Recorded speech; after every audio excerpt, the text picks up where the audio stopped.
Melchisedec. Ce qui ne quoi lobby que non, Abraham a foutu qui dim. Ezalaki na kata mauvais côté, Ezalaki Nathan ya grâce, ya ta Melchisedec, tout ça. Mais bien aimé, il faut te dire bon, soit le but au foot à la manière d'Abraham. Parce que Abraham d'abord, Abraham t'a abîmé que papa n'a Abraham azaki pauvreté. Ce qu'on zongi dans l'histoire, qu'on attend un basé sur Abraham sort de sa patrie. Abraham azaki riche. Je connais la Genèse 12. Abraham il était d'abord riche. Mais tout ce temps-là, Abraham a foutu à dignité. Nzambe Melchisedec plutôt a quoi apparaître à la raconte d'Abraham lorsqu'Abraham a zongi dans la guerre. Melchisedec a quoi naïe. Et local bosse faut remarquer. Melchisedec a pambola qui non Abraham a foutu à dignité. Mais par contre les lots moutou pas pambola il va tirer le boko il va passer non dim si ma tirer le boko. Déjà ambiguïté ça déjà na point wana na manière bateau bazo soutenir les cambres Abraham il faut te foutre dim pour Abraham a foutu à dim. Et l'autre ami balé to mona Abraham na butin de guerre selon Hébreu 7 donc que mona que c'était dans les butins de guerre. Des autres mona que ambiguïté zawana et puis Abraham a la geste wana mbalembele ta sala ngombala moko. C'était prophétique. Moi na Isaac a sala ya ngote et Jacob a sali V et pas Nzambe que soka bateli tout ça ne to kutaka kotanga wana apese lo kwa bolia apese bilamba kolata tout ça akopesa na kopesa moko na sombi nanga. Okotanga histoire ya Jacob tia zonga après 21 ans. Jacob a fouta dimité à ça la geste wana a fouta ya ngote. Et puis au moment que Jacob sokotangi na Jacob na nini na Genèse 28 wana obani à partir avec verset 1 Jacob azalaki déjà béni et pas Nzambe. Azalaki béni, Nzamba pambola qui est déjà Jacob tiazo kendo azalaki déjà béni et pas Nzambe. Genèse 28 à partir de la première version au monde Jacob il était déjà béni a fouta na odimité. Donc il faut ceux qui tozo c'est l'ensemble likambe mais to lokota kato lokoti mo loko moko s'appuyer na yango pour na okosa peuple de Dieu. To sale la oma komi na Nzambe lobi. To sale la oma komi na Nzambe lobi. Na kozonga na nini mama utoko loba wa to na combien de sortes ya badim. To na combien de sortes ya badim. Na kanisi toza na 4 sortes ya dim dim aliboso tozo tanga na Deutéronome chapitre 14. Wane zali dimi oyo mutu abane ko lia ye moko. S'il vous plaît, frère Thierry, s'il y a moyen, aussi, tu vas sortir à dire et puis pour expliquer après. Dim ya liboso yango dim ya liboso première sorte à dim eza dim mo mutabande ko lia ye moko. Dim wana mutu ezalaki para chaque année. Wana eza dim ya liboso ezalaki chaque année mais par contre lelo dim epesa maka chaque fin du mois. Et puis dim wana ezalaki ya mbongo te. Ezalaki dim ezalaki en nature. Nature ba bien, il y a nature. Lelo bazo pesa dim mbongo bazo tout ça tient enveloppe à pesa. Et ça a versé mon côté où il la dîme en argent. Oh, Moutatiaki Mbongo, elle a vexé mon côté. Non, le monde est volé. Le monde est volé, c'est ainsi il faut amener l'argent. Mais, il y a votre information, peut-être ma soeur, au temps où tout n'a mais, bazo pesa tam sous le Mbongo parce que Nata Mbongo ezalaki te. Mbongo ezalaki depuis l'époque ya Abraham. Nata Abraham Mbongo ezalaki. Et là, tant Sarah a koufi. Abraham a sombaki elanga pour akunda mwasi na ye. Asombaka pas ya Hébron. Hébron tout ça Hébron. Asombaki elanga ya Makapel pour akunda mwasi ne asomba yango na mbongo. Alors Nzamba ko bosa na te tout ça ata dim en nature to na ba fruit to na ba huile to farine. Nzamba bosa ni que non mbongo existaka. Non, mbongo existaki depuis époque ya Abraham, asomba elanga kwa kunda mwasi na ye na mbongo. Voyez, mais par contre les lodi mezo pesa ma mbongo. Donc déjà place one est déjà flou et ça manière ya au Bible zo senga la sauter pour na pesa na odi mais na soki to lobi to sa elango ndenge bato bazolo balelo. Alors, Dima Liboso Moutane ko pesa yango chaque année. Ezaki dimo mutabane ko lia yango yemoko na présence en Nzambe na temple na Jérusalem. Ezana Deutéronome chapitre 14 à partir du verset 22. Tokota na yango Bible lobi tu lèveras toi dans Genèse chapitre 14 à partir du 22e verset. Tu lèveras la dîme de tout ce qui produira ta semence, de ce que rapportera ton champ chaque année. chaque mois, chaque année. Tanga pe na Bible chaque semaine. Yom to soutenaka likambango tanga kuna Bible chaque année. Tu leveras la dîme. Et tu mangeras devant l'Éternel ton Dieu dans les lieux qu'il choisira pour y faire résider son nom. L'endroit où Bible Zoloba, donc tu élèveras la dîme au Kenogoli Ango Bisika au Congo ensemble, là où il réside le nom de l'Éternel, c'était à Jérusalem. C'était à Jérusalem. Là où le nom de l'Éternel était résidé, là où le nom de l'Éternel était invoqué, c'était dans les temples à Jérusalem. C'est là où il y avait les temples. Là où il y avait les temples. Tu élèveras la dîme et la Bible dit, voilà, tu rapporteras ton chat, tu en mangeras devant l'Éternel ton Dieu dans les lieux qu'il choisira pour y faire résider son nom. C'était à Jérusalem. La dîme de ton bleu, voilà, la dîme de ton bleu, de ton mou et de ton huile et le premier né de ton gros et de ton mini bétail, afin que tu apprennes à craindre toujours l'Éternel ton Dieu. Peut-être lorsque l'Éternel ton Dieu t'aura béni, le chemin sera-t-il trop long pour que tu puisses transporter ta dîme à cause de ton éloignement du lieu qu'aura choisi l'Éternel ton Dieu pour y faire résider son nom. Alors tu échangeras ta dîme contre l'argent. Voilà, ici quand Nzamba bisa mutu, a koki ko changer dîme na mbongo pona nini. Nzamba lobi yango peut-être parce que na kati ya Israël ezana batumsu bande ko fanda musika petamsu na Judée. Alors pour y na Jérusalem pour aya ko adorer Nzambe alia dîme na ewana na présence ya Nzambe. Alors Nzambe apesi mutu alisi mutu que soki bisiko zo vendre za musika okozwa dîme mona babiloko wana ototanga nati lokola blé huile babiloko na tout c'est ekoko peser pour la distance. Nzambe esi mutu okozwa biloko wana oko échanger yango, c'est-à-dire tokota na terre malele ateki yango azwi mbongo. Ndetanga kozwa mbongo wana donc atoyebisa déjà batuke donc Nzambe ebeke mbongo esi mutu changer zwa mbongo.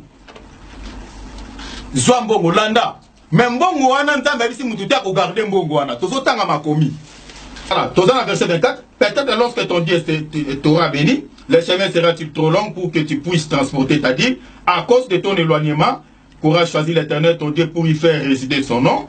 Alors tu échangeras ta dîme contre l'argent, tu serreras cet argent dans ta main et tu iras au lieu que l'Éternel ton Dieu aura choisi. Là, tu achèteras. Nzamba bisi susumutu. Mbongo wana kozwa yango kolia mbongo te mais zwa mbongo wana somba nango lisusu biloko olia.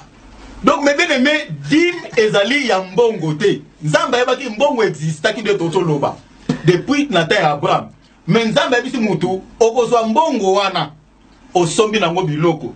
Tu achèteras avec l'argent tout ce que tu désireras, de bœuf, de brebis, du vin, de liqueurs fortes, tout ce que te fera plaisir, tu en mangeras devant l'Éternel, ton Dieu, et tu te réjouiras, toi et ta famille. Tu ne délaisseras point les Lévites, qui sera dans tes portes, car il n'a ni part ni héritage avec toi. Donc, première sorte, dit, moi, moutabane kolia, yemoko, la présence en Nzambe na Jérusalem. Donc, balobeli mbongo te, balobeli huile, ba farine, ba bleu, ba farine, ba nyama, tout ça, biloko kolia. Et dans la verset mon côté na Bible ti to tanga to aussi ça bien aimé o elobela dîme que mutape ça dîme pas Nzambe za la mbongo to zongi na moi sima a to lobela na loi na dispensation oyo mais bien aimé pour na kolongola ba des autres le raison na kata christianisme o ba futa ba impôt o eza dîme. Alors passage ami ba les lobela dîme oyo Bible zolobake baba na ko pesa yango na ba veuve na ba étranger na ba orphelin. On est allé deuxième sorte il y a dîme. Et ben on peut ça après 3 ans. Aux hommes on a mais après 3 ans, dîme maintenant ben on peut ça. Toujours dans Deutéronome. Toujours dans Deutéronome, à partir de 14, toujours à partir de verset 28. Au bout de 3 ans, tu sortiras toute la dîme de tes produits pendant la 3e année et tu la déposeras dans tes portes.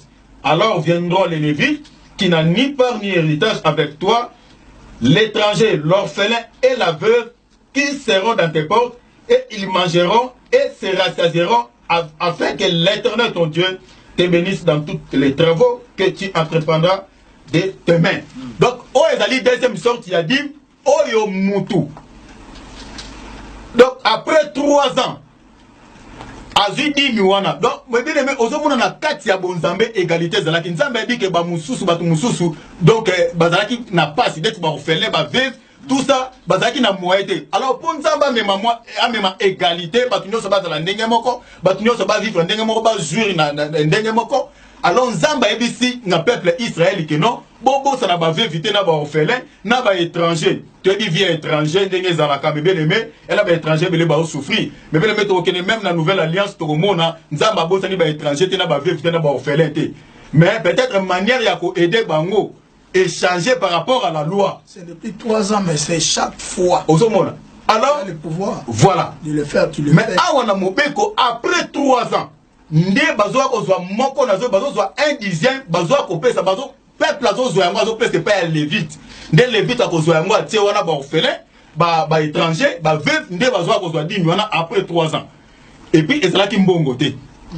Ezalaki toujours biloko kolia. Alors, troisième sortie a dit Toto Zoyango na nombre chapitre 18. Nombre chapitre 18. Nombre chapitre 18 à partir il y a verset 21.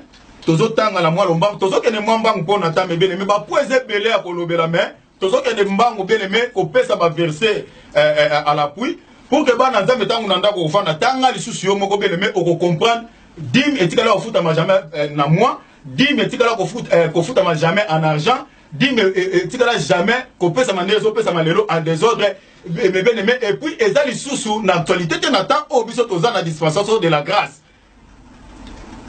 Alors, nombre chapitre 18, à partir du 21e verset, Kita. La Bible dit ceci: je donne comme possession aux Lévites toute dîme en Israël pour les services qu'ils font, les services de la tente d'assignation.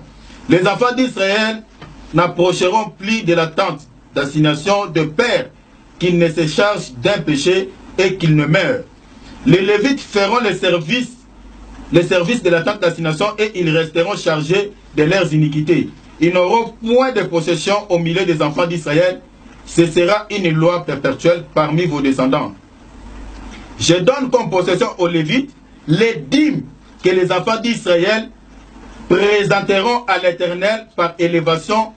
C'est pourquoi je dis à l'égard, ils n'auront point de possession au milieu des enfants d'Israël.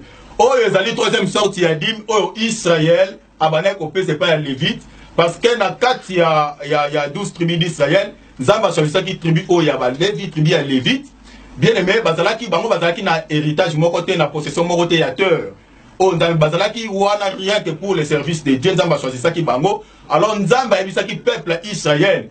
Na misala na bango bazo sala oya sala kama sangu oya sala ka huile oya sala ka alona ka loso oya boko la bibwele moko na moko chaque année abana kolongola moko na zoma bana ko pesa pa ba Lévite po bango bazana part moko te na terre nde ba ko pesa pa ba Lévite na ba lokola bazana na elanga te eloko moko te nde ba pesa bango po bako ko vivre ba continuer musala ya Nzambe nde Nzambe apesa ki loi apesa ki yango comme loi. Et puis, le peuple Israël, chaque année, il y a Lévi. On est là qui troisième, il y a dit, oh Lévi, il y a peuple Israël. Troisième sortie, il y a dit, selon le nombre chapitre 18, à partir du verset 21 de Totani. Tout ce que le Mwamba ou bien aimé. Quatrième sortie, il y a dit, dans nombre 18, à partir du 23e verset. L'Éternel parla à Moïse et dit: tu parleras aux Lévites et tu leur diras, lorsque vous recevrez des enfants d'Israël la dîme, que je vous donne de leur part comme votre possession, vous en prélèverez une offrande pour l'Éternel, une dîme de la dîme. Mais bien aimé, où est la quatrième sortie de dîme, où est le peuple, plutôt Lévi, peuple, et Lévi, na dîme, où est le peuple a payé, azolongola 1/10 encore, donc la dîme de dîme. Oh, Lévi azolongola. Azo pesa ngwe pa yanan. To continuer kotanga. Verset 27.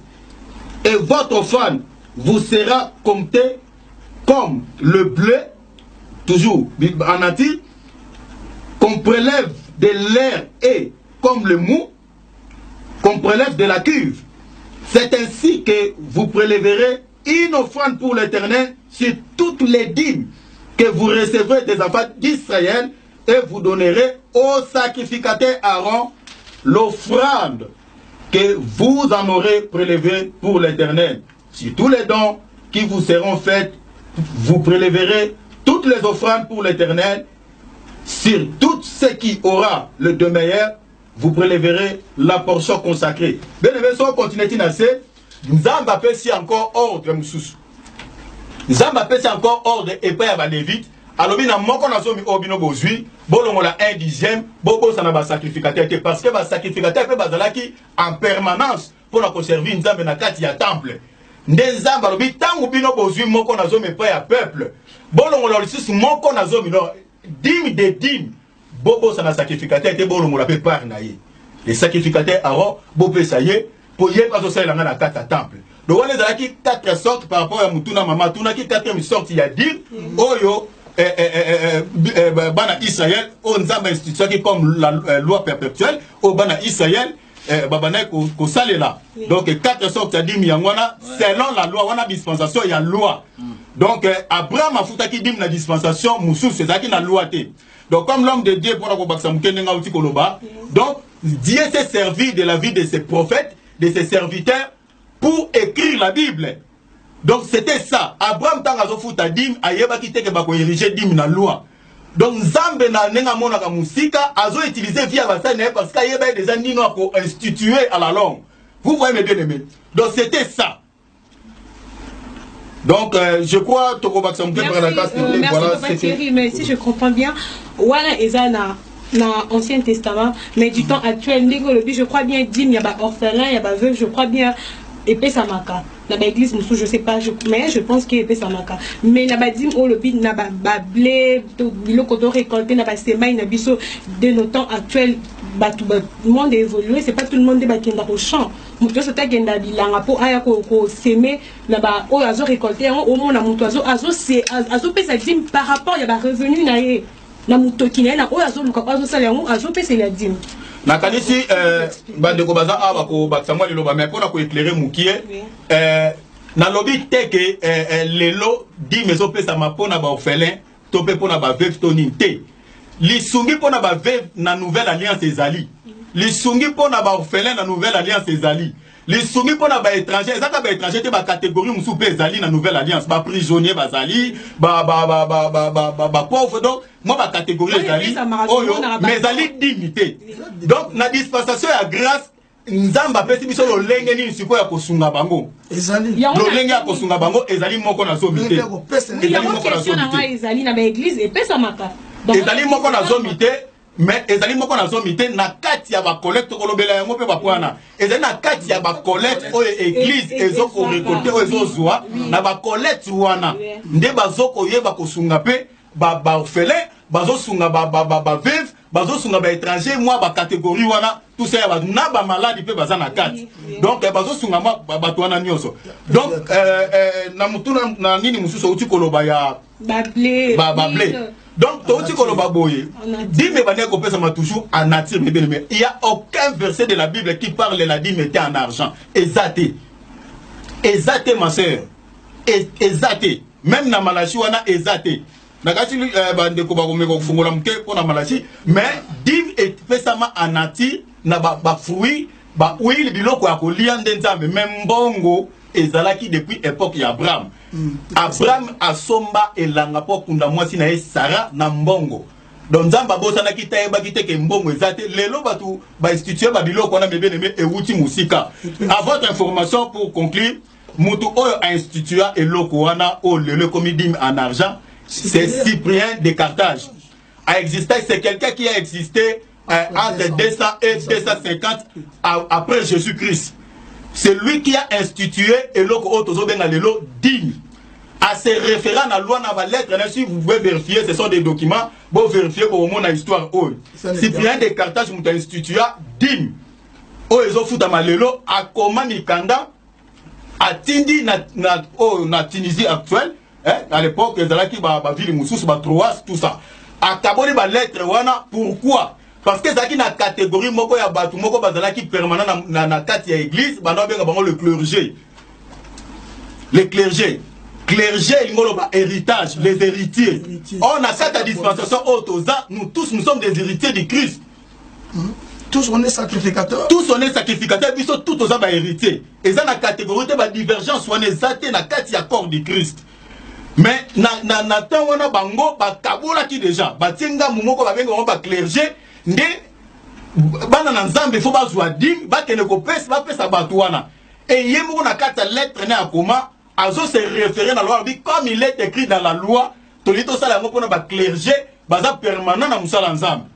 Donc c'est ce type qui a existé entre 200 et puis 250 qui a institué l'auto benga dim.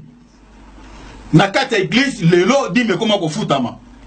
Voilà. Mais la nouvelle alliance malobé la dimité et que il faut te foutre à dim, il faut te payer dim, l'église tout ça en tout cas exactement bien aimé. Voilà, merci papa. Alors tozo zwamba on a Hébreux toujours chapitre 5. Na verset 5 de totanga ki balobi que Lévi, c'est le fils de Lévi qui exerçait les sacerdoces ordre d'après la loi. Et la Bible dit l'ordre de lever la dîme. Donc, dîme, ils allaient moko à l'institution na kati ya loi. Na kati ya sacerdoce lévitique. Donc, dîme, ils allaient moko ya makambo oyo nzambe institution qui d'après la loi lévitique. Un sacerdoce lévitique plutôt. Donc, dîme, n'atteint na biso lelo, ils allaient sous l'actualité parce que sacerdoce obiso tozali ezali sacerdoce lévitique. Tozu Hébreux chapitre 7 à partir du verset 12 tozotanga na lombangu na kombo na Yesu. Bible lobi car les sacerdoces étant changés, nécessairement aussi il y a changement de loi. En effet, celui de qui ces choses sont dites appartient à un autre tribu dont aucun membre n'a fait les services de l'autel. Car il est notoire que notre Seigneur est sorti de Juda, tribu dont Moïse n'a rien dit pour ce qui concerne les sacerdoces. Le Bible dit les sacerdoces étaient changés. Sacerdoce, ils sont dosés à sacerdoce nul. Ce qui sacerdoce est changé. Donc, on est sur la sacerdoce lévitique. Tu dis, mais qu'on peut ça d'après la loi mosaïque, la sacerdoce lévitique. Maintenant, il faut tout y aller. S'il faut payer, mais bien aimé, tout le locota, bilogota, locotate. Si tu as le loco, mais bien aimé, ne prenez pas seulement un seul verset, n'ayez pas utiliser Malachi. Maison du trésor, on a apporté dans les maisons, la maison du trésor des églises. Maison du trésor, c'était des magasins. Ça n'a rien à voir avec l'église. Nathan wana Malachi, église exista quitté. Ça n'a rien à voir, mes bien aimés. Et puis, la nation tout entière, vous me trompez. La nation tout entière. Est-ce que Mokil Mobimba, oh, bah, Nzam? Est-ce que Nation Mobimba, oh, il faut pas payer Nzam?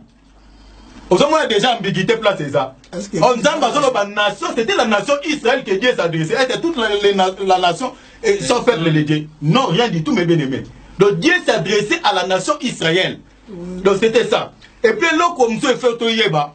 Bible dit les sacerdoces étaient changés. Sacerdoce, ils sont dans le sacerdoce. Dans 1 Pierre chapitre 2, à partir du verset, rapidement, pour l'instant, parce que la section déjà temps.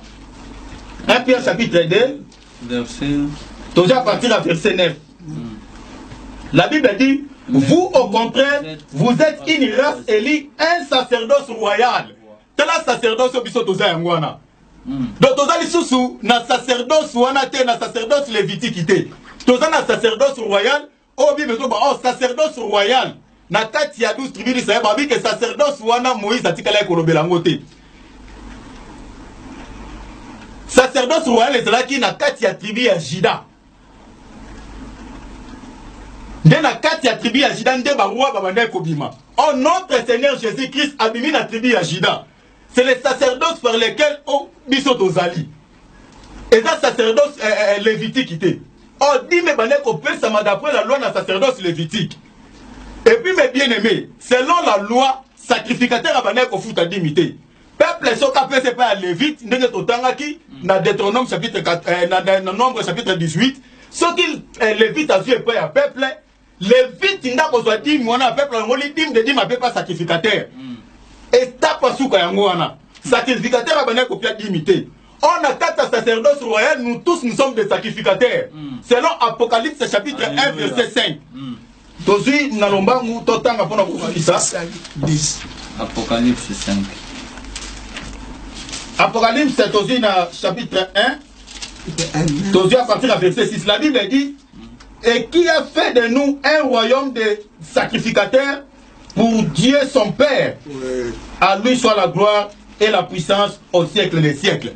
Donc, dans la sacerdoce royale, ils sont tous aux sacrificateurs. Batitre, oh, banini, oh, bango, bazabwe, makambouana, exact, mes bien-aimés. Ceux qui ont le but de foot à Dim, selon des bâtiments, Malachi, selon Malachi 10, et Malachi chapitre 3. Mes bien-aimés, na 4 églises, place à Lévite les Awa. Na 4 églises, place à peuple les Awa. Na 4 églises, place à sacrificateur les Awa. Aujourd'hui, on a déjà place flouée sur ça. Mais papa Thierry, personne n'est pas abolir la loi. Bible lobby, on est en Matthieu chapitre 5 verset 7. Bible lobby, je ne suis pas venu à abolir la loi, mais pour accomplir. Mais bien aimé, loi au Bible c'était quelle loi? Et puis tant je suis venu pour accomplir la loi. Bible dans Jean chapitre 19 verset 30, tout est accompli. Mais bien aimé, tous on a un synonyme, il y a mot accompli. Synonyme dans notre corps achevé. Mais bien aimé, c'est dit. Alors, maman n'a pas de loko moko. Rapidement, si vous dans l'ensemble, bazo kanisa ke loko la tolo ba ke batu ba kofuta bisu dinte ba ko kabela ensemble tete ba ko kabela ensemble. Dans un temps verset moko s'il vous plaît. Tout temps verset moko na 1 Corinthiens chapitre 16 na lombangu 16. Na kanti ba point c'est belé to lobeli te mettre lobela yango ce qui kola pesi biso bisu sa teli biso ngolo. Bible lobi boy. Pour ce qui concerne les collectes en faveur des saints. Agissez vous aussi comme je l'ai ordonné aux églises de Galatie. Que chacun de vous, les premiers jours de la semaine, mette à part chez lui ce qu'il pourra. Ce qu'il pourra. Chez moi, la Bible dit, dimanche. Selon sa prospérité, afin qu'on n'attende pas mon arrivée pour recueillir les dons. Et quand je serai venu, j'enverrai avec de lettres pour apporter vos libéralités. Simbeloko libéralité. À Jérusalem, les personnes que vous aurez approuvées. Mais bien aimé, à Bazola Tsabiso, le lengenini, l'église, le lotokope sanzambe. Bible lobi, ba collecte, ban ensemble le lengeni bako kaba. Et ça qui institution, et ça qui pour toutes les églises. Paul Azo s'est référé à l'église à Galatie. Le lenge kuna basala, le lenge binope sengeli bo sala awa na Corinthe. C'est-à-dire, ba offrande oyo boko pesa. Offrande wana eza na faveur ya postérité. Offrande wana eza pour la catégorie moko songoloté. Bible lobi en faveur des saints. C'est-à-dire bit ya ba collecte wana.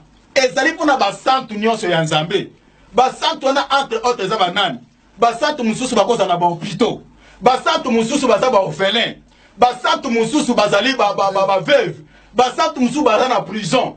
Donc c'est-à-dire au collecte ça la makofrande wana. Ezali pour na kosunga ba saint bana na Nzambe mususu. Pour biso nyonso tozala na pied d'égalité moko. Pour évangélisation. Voilà. Pour différence ezalate. Et puis Bible solo baboy, vos libéralité. C'est-à-dire il faut pas passer un rôle librement. Exact que non, nana peut s'offrande à 1000, nana peut s'offrande à 2000.